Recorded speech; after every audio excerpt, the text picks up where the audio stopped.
ሰላም ሰላም እንዴት ናችሁ? ይህ የ10ኛ ክፍል የሂስትሪ ትምህርት ነው። በዛሬው ክፍለ ጊዜ ትምህርታችን ምዕራፍ 7 ክፍል 3ን እንመለከታለን። ዩኒት 7 ቪዲዮ 3። በዛሬው ክፍለ ጊዜ ትምህርታችን የመወያያ ርዕሰ ሀሳባችን የሚሆነው 7.13 ናሽናል ሊበሬሽን ሙቭመንትስ ኢን ኢስት ኤንድ ሴንትራል አፍሪካ የሚል ነው። በባለፈው the National Liberation Movement of West and some Equatorial African countries from British, French and Portuguese colonial rule ሚለውን ተመልክተን ነበረ። ከእንግሊዝ ቅኝ ግዛት፣ ከፈረንሳይ ግዛት እና ከፖርቹጋል ቅኝ ግዛት ነፃ ለመውጣት በእነሱ ስር የነበሩ የአፍሪካ ሀገራት ያደረጉትን ሊበሬሽን ሙቭመንት ተመልክተናል። በዛሬው ክፍለ ጊዜ ደግሞ ዘ ናሽናል ሊበሬሽን ሙቭመንትስ ኢን ኢስት ኤንድ ሴንትራል አፍሪካ የሚለውን እንመለከታለን። አብዛኞቹ የምስራቅ እና ሳም ሴንትራል አፍሪካን ካንትሪስ ዌር አንደር ዘ ኮሎኒ ኦፍ ብሪቲሽ ጀርመን ኤንድ ቤልጅየም። አብዛኞቹ የምስራቅ አፍሪካ እና አንዳንድ የሴንትራል አፍሪካ ሀገራት በእንግሊዝ በጀርመን እና በቤልጅየም ቅኝ ግዛት ነበሩ። ሞስት ኢስት አፍሪካን ካንትሪስ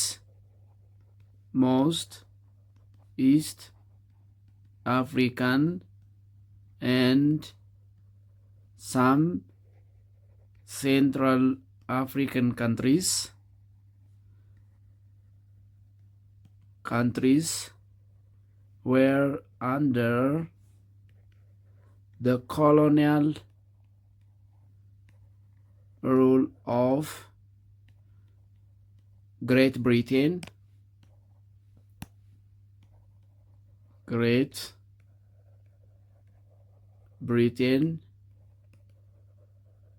German and Belgium.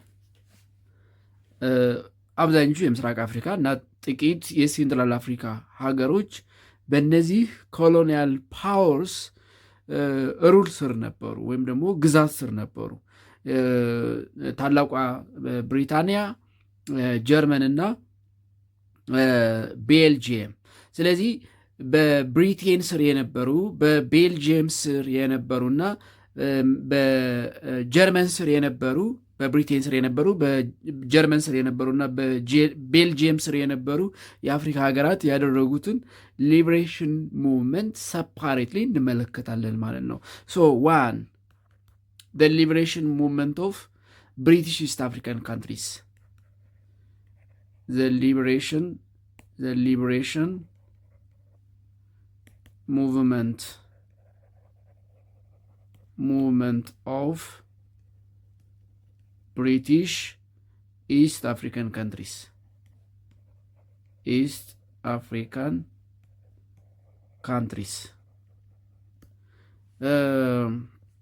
የምስራቅ አፍሪካ የእንግሊዝ ቅኝ ግዛት የነበሩ ሀገራት ያደረጉትን የሊበሬሽን ሙቭመንት እንመለከታለን። የሊበሬሽን ሙቭመንት እንግዲህ ኢስት አፍሪካ የብሪቲሽ ኮሎኒ የነበሩ ሀገራት የሚከተሉት ናቸው። The British colony of East Africa constituted the following countries. The British colony of East Africa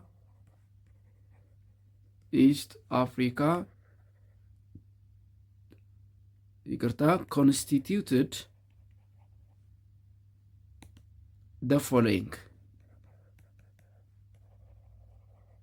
እነዚህን ያካት ነበር። አንደኛ ኡጋንዳ was the colony of Britain. ኬንያ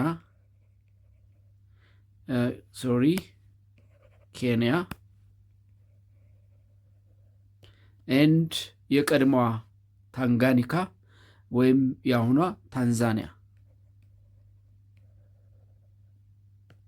ታንዛኒያ እነዚህ ነበሩ ማለት ነው። ታንዛኒያ ማለት ታንጋኒካ ኤንድ ዛንዚባር ወይም ደግሞ አሁን የታንዛኒያ ግዛት ተብሎ የሚጠራው ኬንያና ኡጋንዳን ያካተተ ነበር። ስለዚህ ከምስራቅ አፍሪካ ኡጋንዳ፣ ኬንያ ኤንድ ታንዛኒያ ዌር the colony of Britain, the colony of Great Britain። ስለዚህ ሶስቱ ሀገራት ያደረጉትን ሙቭመንት እንመለከታለን። ኤ the liberation movement of Uganda, the liberation movement of Uganda from British colony,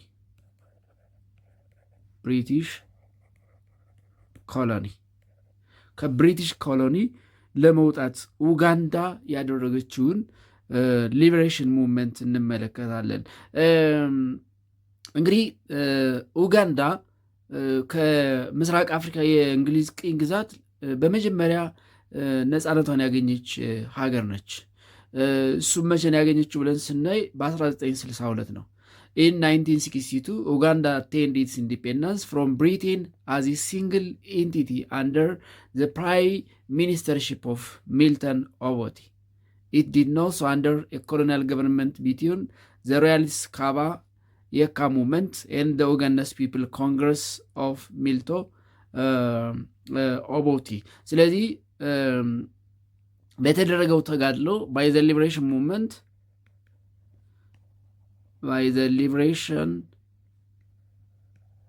movement, Uganda got its independence from British colonial rule in 1962. And after its independence, Milton Obote became prime minister. After its independence, Milton Obote became prime minister. ነፃ ከወጣች በኋላ ሚልቶን ኦቦቴ የነፃይቱ ኡጋንዳ ጠቅላይ ሚኒስተር መሆን ቻለ ማለት ነው። ሌላኛው the liberation movement of Tanganyika ነው፣ ወይም ደግሞ የአሁኗ ታንዛኒያ። ቢ the liberation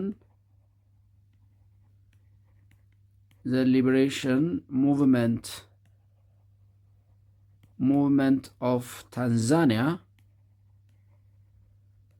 from British colony, ከእንግሊዝ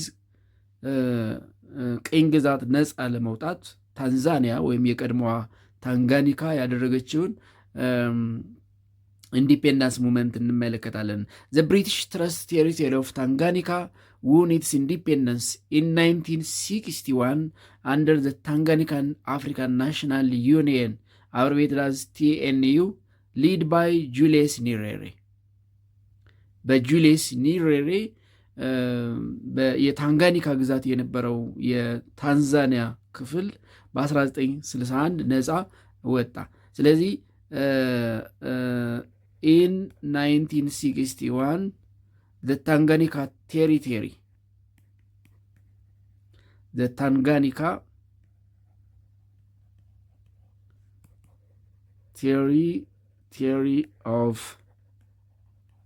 Tanzania became independent or got its independence.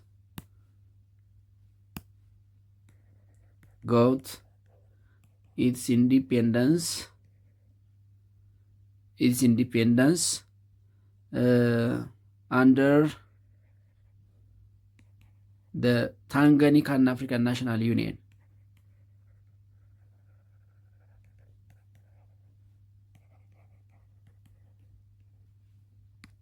Under Tanganyika African National Union,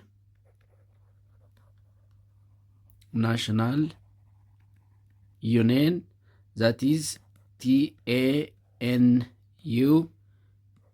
led by Julius Nyerere.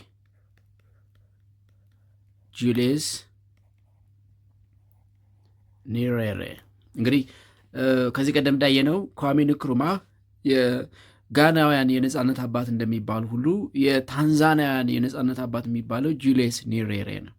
ስለዚህ ጁልየስ ኒሬሬ በሚመራው የታንጋኒካን አፍሪካን ናሽናል ዩኒየን ሊብሬሽን ሙቭመንት የታንጋኒካ የሚባለው የታንዛኒያ ቴሪቶሪ ወይም ደግሞ አብዛኛው የታንዛኒያ የአሁኗ ታንዛኒያ ቴሪቶሪ በ1962 ከእንግሊዝ ቅኝ ግዛት ነፃ ወጣ። ኤንድ ዛንዚባር ቴሪቶሪ ኦፍ ታንዛኒያ ዛንዚባር territory of Tanzania became independent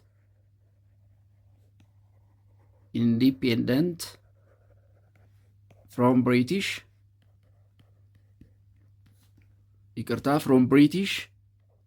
in 1963 በ1963 የዛንዚባር ግዛት የታንዛኒያ ዛንዚባር ግዛት ከእንግሊዝ ነፃ ወጣ። ኤንድ ባይ 1964 the two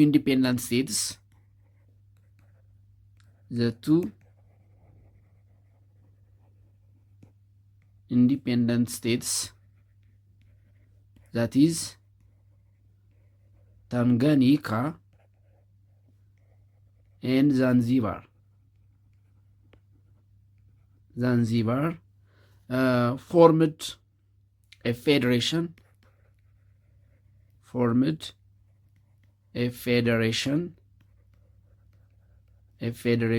called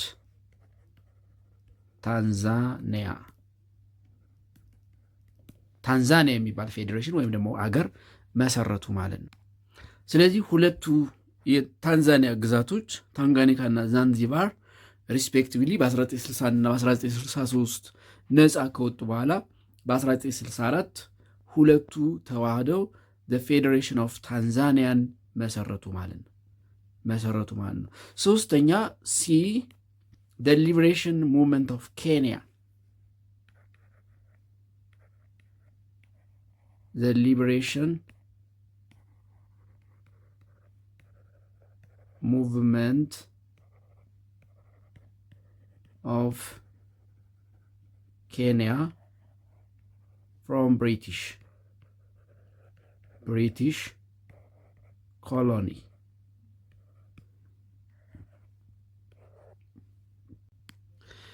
ስለዚህ ሶስተኛ የምንመለከተው the liberation movement of Kenya from British colony ነው። እንግዲህ ከኡጋንዳና ታንዛኒያ ቀጥሎ በምስራቅ አፍሪካ ከነበሩ የእንግሊዝ ቅኝ ግዛት አንዷ ኬንያ ነበረች። ስለዚህ ኬንያውያን አጌንስት ብሪቲሽ ኮሎኒያል ሩል ለነጻነታቸው ያደረጉትን ሊብሬሽን ሙቭመንት እንመልከት። እንግዲህ የኬንያውያንን ሊብሬሽን ሙቭመንት አጌንስት ብሪቲሽ ኮሎኒያል ሩል ስንመለከት ከሌሎቹ የእንግሊዝ ቅኝ ግዛት የኬንያ ጎረቤት ሀገራት ጋር ሲነጻጸር ቀላል አልነበረም። ኬንያ ሊብሬሽን ሙቭመንት was not simple compared with the neighboring British colonies.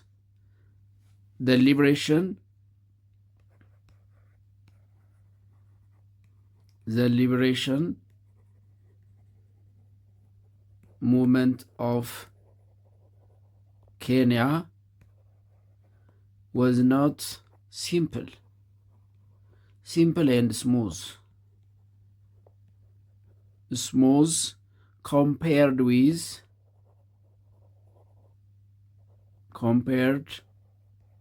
with the neighboring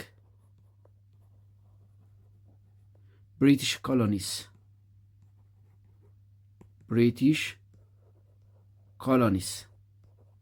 ያ ማለት ከኡጋንዳና ከታንዛኒያ ሊበሬሽን ሙቭመንት ጋር ሲነጻጸር የኬንያውያን ሙቭመንት ቀላልና ስሙዝ አልነበርም።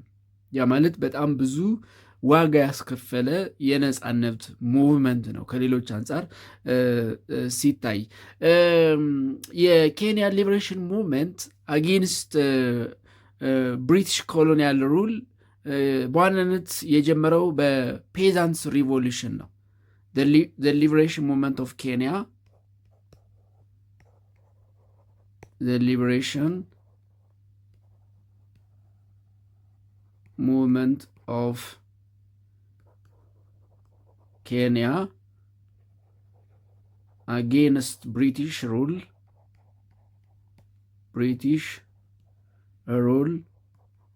started by peasants revolution.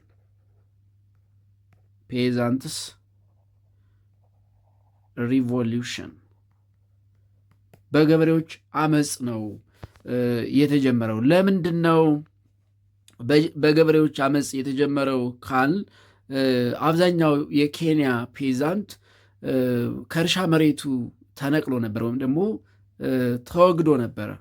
This was because most Kenyan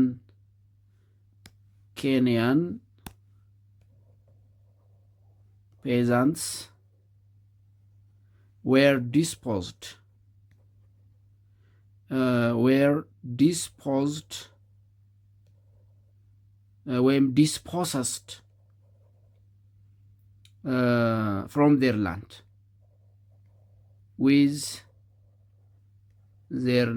by the British white settlers.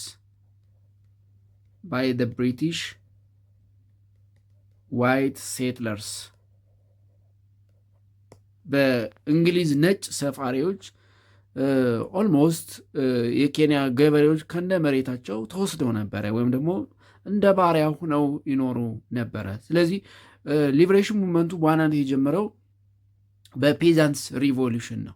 and the peasants revolution was known as the Mao revolution ይባል ነበር። the peasants revolution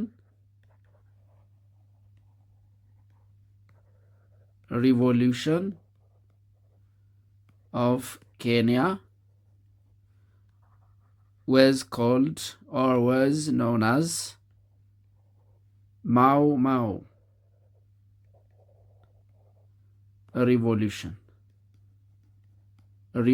and took place from 1952 to 1955. ስለዚህ ከ1952 እስከ 1955 በነበረው ጊዜ ከነመሬታቸው በዋይት ሴትለርስ ባይ ዘ ብሪቲሽ ዋይት ሴትለርስ ዲስፖሰስድ የተደረጉ የኬንያ ገበሬዎች የማኦ ሪቮሉሽንን ከ1952 እስከ 1953 አደረጉ። ነገር ግን ውጤታማ አልነበረም። and the revolution was led by Jomo Kenyatta. The peasants revolution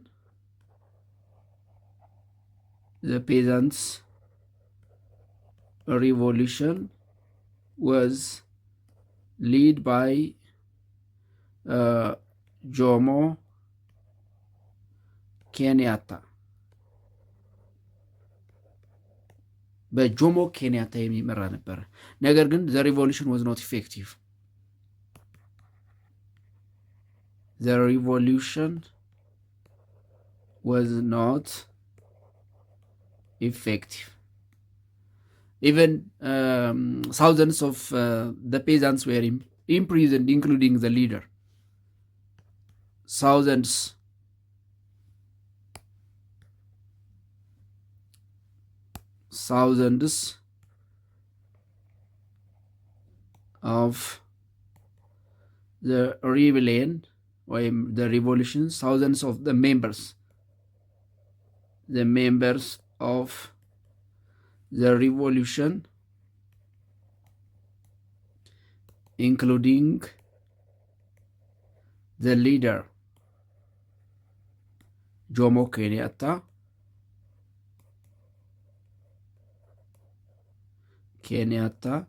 imprisoned.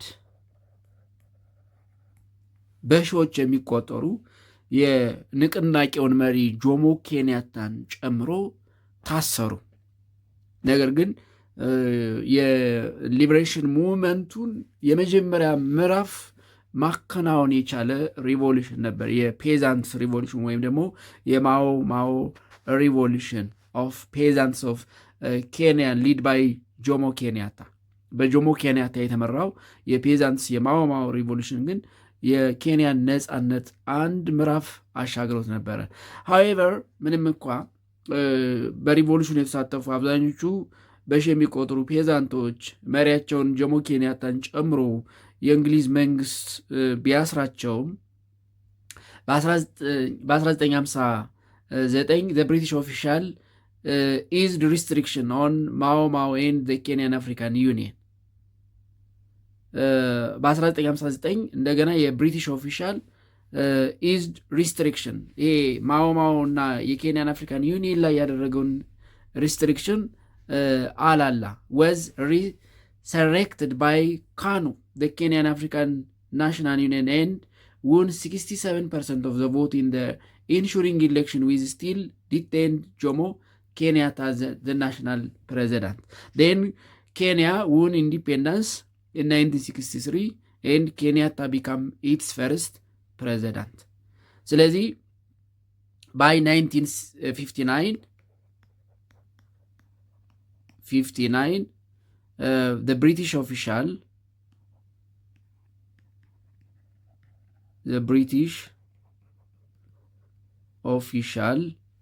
is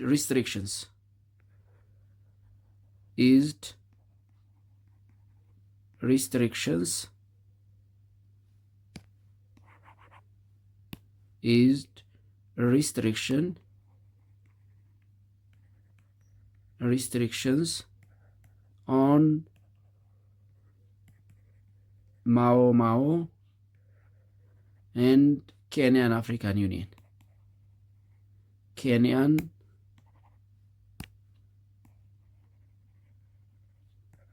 African Union. And 67% of the vote ensures election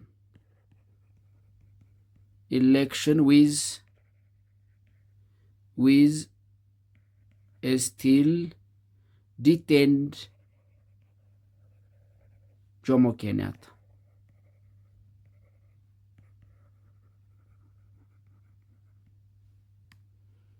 ነገር ግን ከተሰጠው ድምፅ 67%ቱ የጆሞ ኬንያታን በስር ያለውን ጆሞ ኬንያታን መሪነት አረጋገጠ።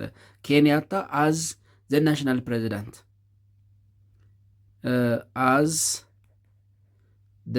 ናሽናል ፕሬዚዳንት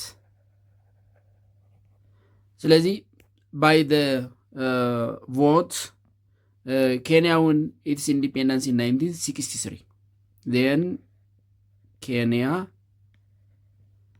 got its independence in 1963 and Jomo Kenyatta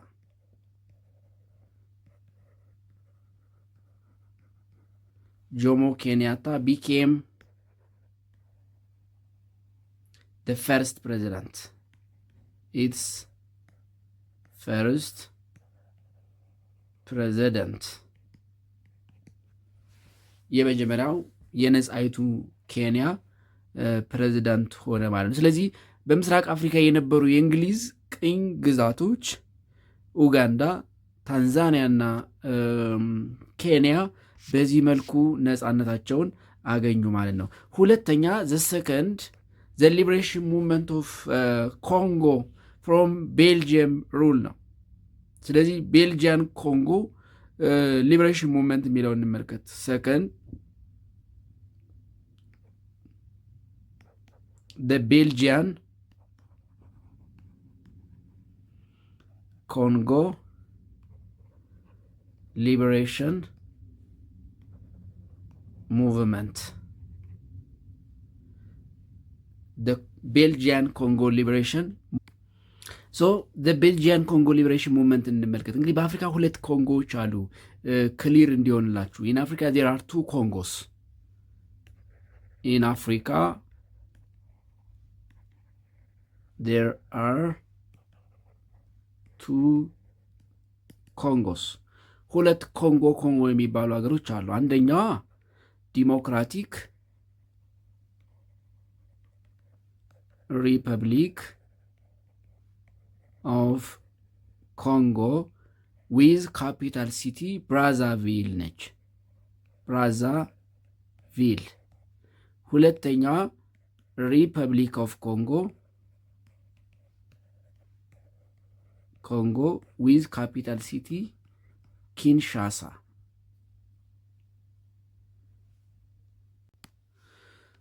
ኪንሻሳ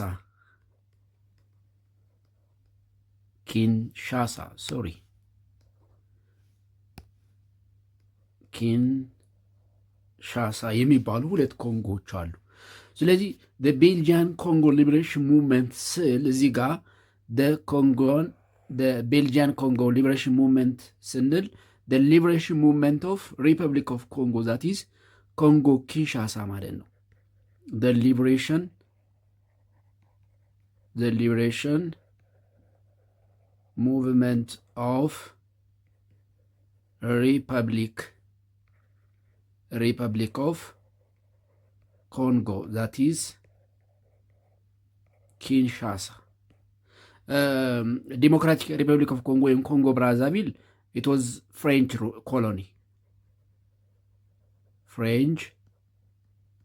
ኮሎኒ ነበረች። ስለዚህ በቤልጅየም ስር የነበረችው የመካከለኛው አፍሪካዊት ሀገር የኮንጎን የሊበሬሽን ሙቭመንት ወይም ደግሞ የነፃነት ሙቭመንት እንመለከታለን ማለት ነው። ኤንድ ቤልጂያን ኮንጎ ወዝ ኤ ኮሎኒ ኦፍ ቤልጅየም ፍሮም 1908 to 1960 ከ1908 እስከ 1960 በነበረው ጊዜ ሪፐብሊክ ኦፍ ኮንጎ ወዝ ዘ ኮሎኒ ኦፍ ቤልጅየም። ሪፐብሊክ ኦፍ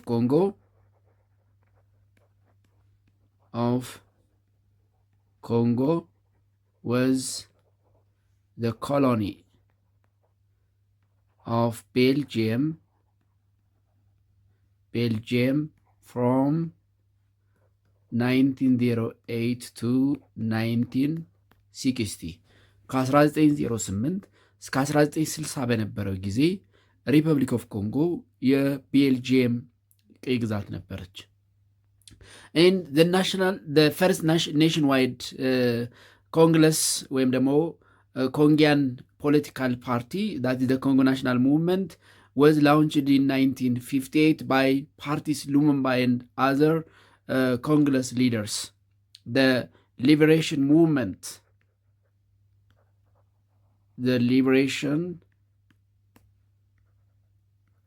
movement of Congo began in 1958 by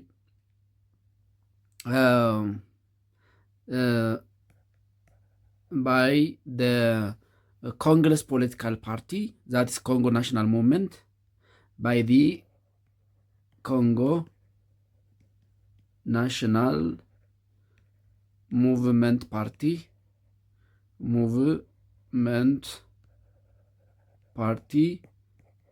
led by Patrice Lumumba.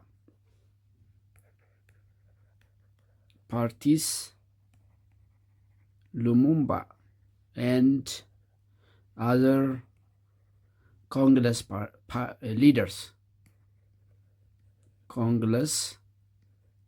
leaders.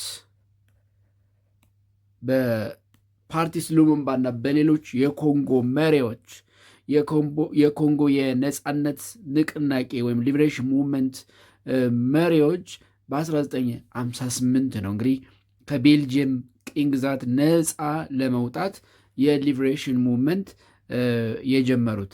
ነገር ግን in January 1959 riots broke out in Kinshasa after a rally was held calling for the independence of the Congo. And violent clash between the Belgian force and the Congolese are occurred later that year. ያ ማለት ከ1959 በኋላ and on May 1960 ቤልጅየም ነፃነቷን አገኘች after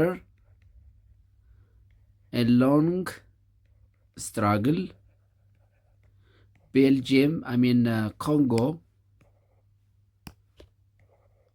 Congo got its independence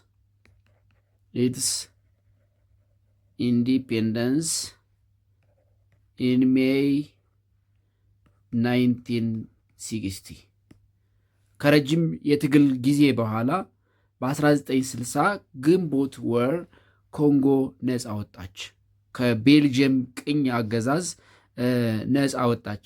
ኤንድ ፓርቲስ ሉሙምባ የፓርላመንት ኢሌክሽን በማሸነፍ የመጀመሪያው ፕራይም ሚኒስተር ሆነ። ኤንድ ፓርቲስ ሉሙምባ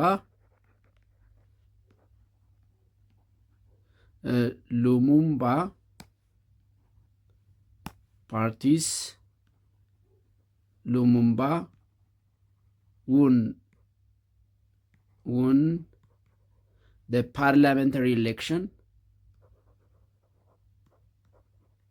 parliamentary election and became prime minister. And he elected Joseph Kasavubu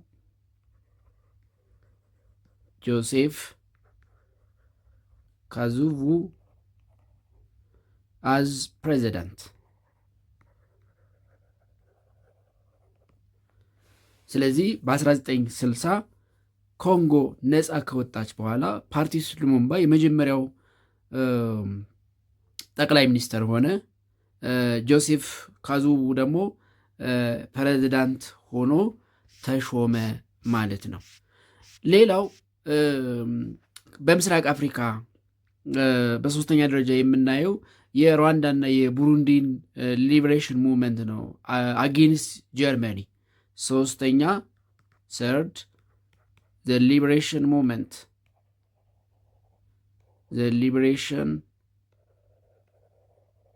movement of Rwanda and Burundi from German colony. ከጀርመን ቅኝ ግዛት ነፃ ለመውጣት ሩዋንዳ ኤንድ ቡሩንዲ ያደረጉትን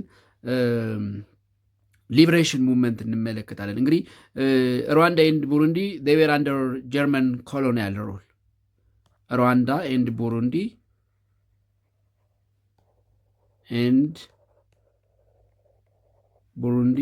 were under German colonial ሩል የጀርመን ቅኝ ግዛቶች ነበሩ። ስለዚህ እንዴት ነፃ ወጡ የሚለውን እንመልከት። ስለዚህ በምስራቅ አፍሪካ ሩዋንዳና ቡሩንዲ የጀርመን ኮሎኒያል ስቴትስ ነበሩ ወይም ደግሞ ኮሎኒዎች ነበሩ። ስለዚህ ቡሩንዲ ኤንድ ሩዋንዳ አሎንግ ዊዝ ታንጋኒካ ከዚህ ቀደም አይተናል። ታንጋኒካ የጀርመን ቅኝ ግዛት ነበረች። became part of the German Protectorate of East Africa in 1890. ስለዚህ ቡሩንዲ ኤንድ ሩዋንዳ የጀርመን ፕሮቴክቶሬት መሆን የጀመሩት ከ1890 ጀምሮ ነው። and during the First World War it was occupied by the British who received a mandate to administer the greater part of it, that is Tanganyika territory, by the Treaty of Versailles. እንደምታስታውሱት በአንደኛ ዓለም ጦርነት ጀርመን፣ ኢታሊ ተሸናፊዎች ነበሩ።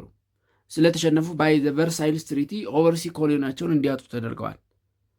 ስለዚህ ሲንስ 1890 Rwanda and Burundi were under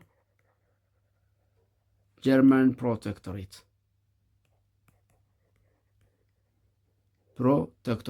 ነገር ግን by the end of First World War, by the end of World War First, by the Versailles Treaty,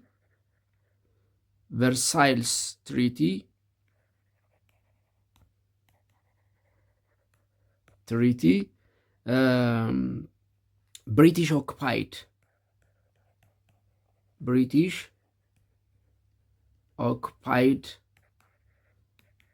the two colonies of German. ምክንያቱም ጀርመንና ኢታሊ በአንደኛ ዓለም ጦርነት ሲሸነፉ በቨርሳይልስ ትሪቲ ከተፈረደባቸው ፍርድ ኦቨርሲስ የነበሯቸውን ኮሎኒዎች ወይም ከባህር ማዶ የነበሯቸውን ቅኝ ግዛቶች እንዲያጡ ተደርገዋል። ስለዚህ በዚህ ጊዜ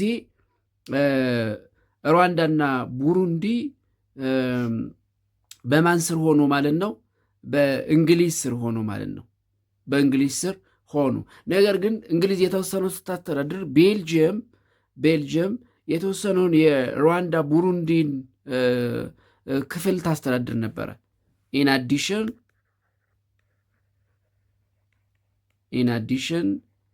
a small portion of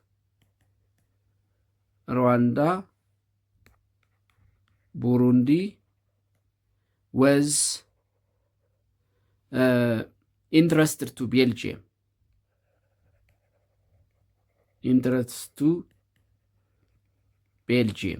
ስለዚህ እንግሊዝና ቤልጅየም ተከፋፍለው ይገዟቸው ነበር ማለት ነው።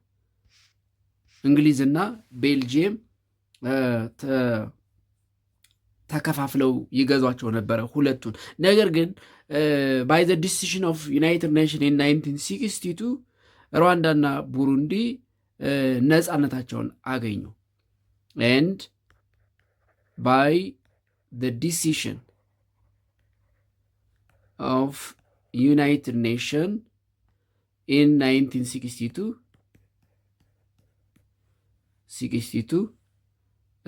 Rwanda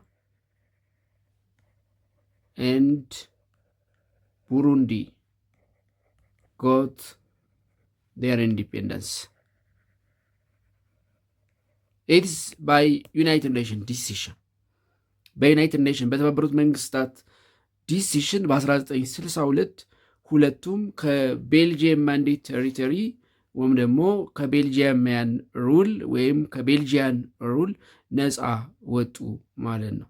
and at the independence Rwanda became republic. At the independence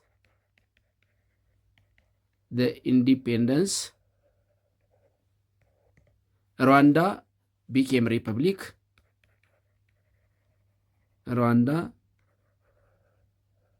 became republic and Burundi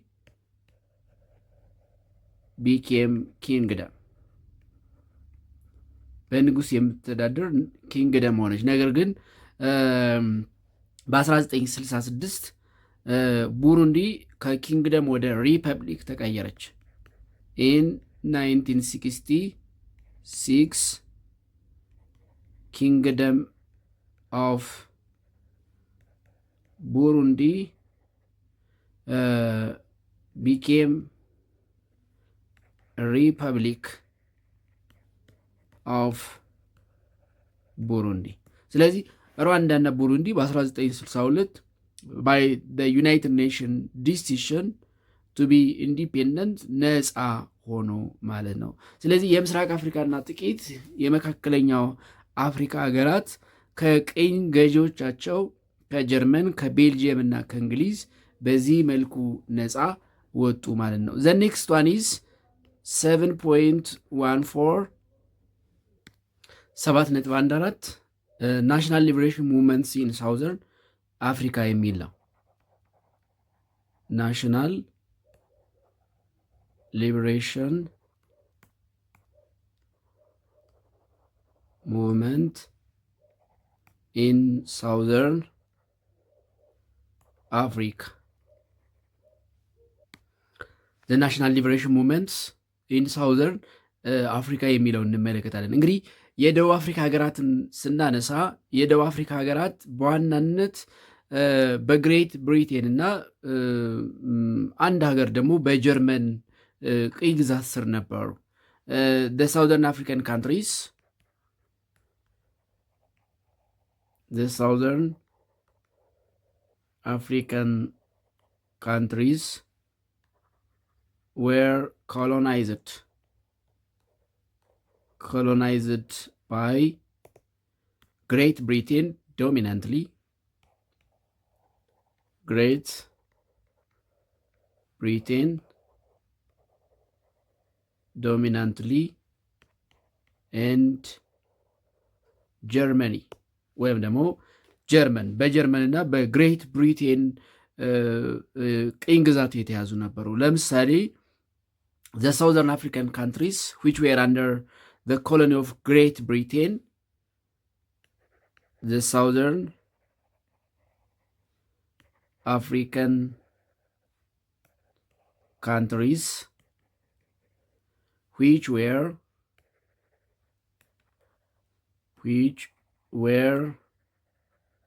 under the colony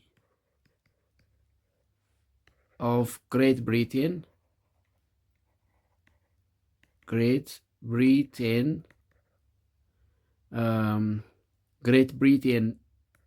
include የቀድሞዋ ሮዴኔዥያ ወይም ሳውዘርን ሮዴኔዥያ የአሁኗ ዚምባብዌ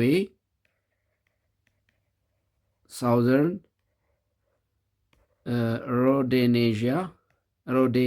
ሮዴዥያ ናው ዚምባብዌ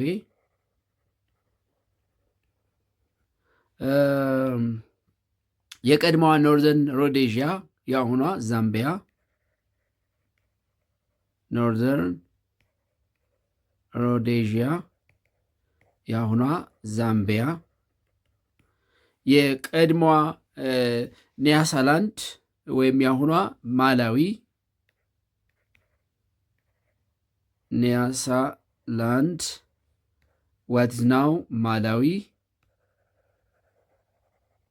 ማላዊ የቀድሞዋ ቦትስዋና ላንድ የአሁኗ ቦትስዋና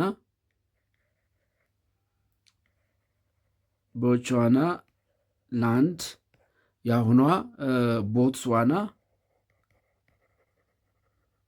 ቦትስዋና የቀድሞዋ ባሱቶ ላንድ የአሁኗ ባሱቶ ላንድ የአሁኗ ሌሴቶ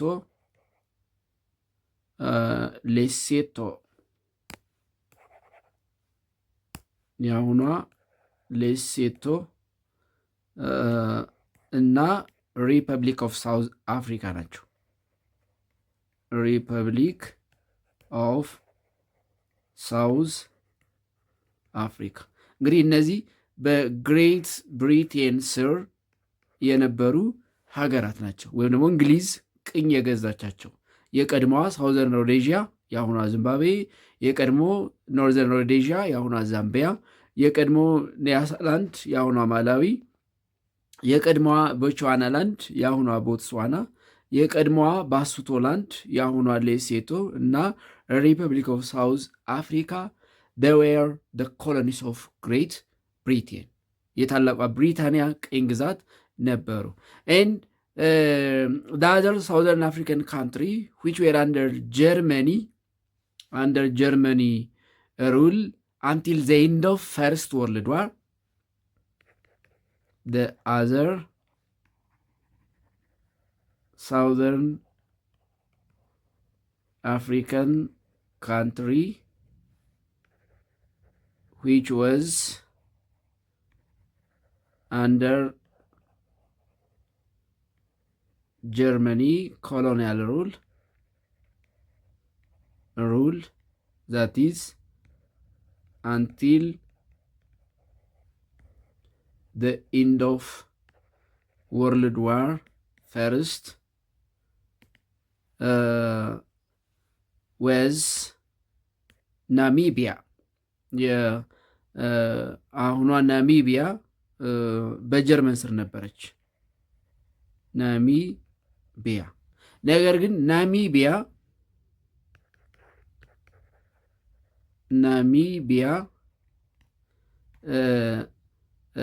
by the end of World War First by Versailles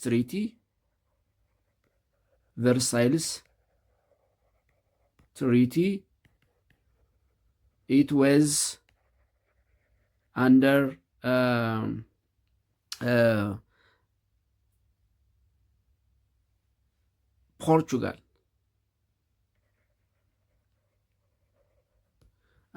ፖርቹጋል ነበረች።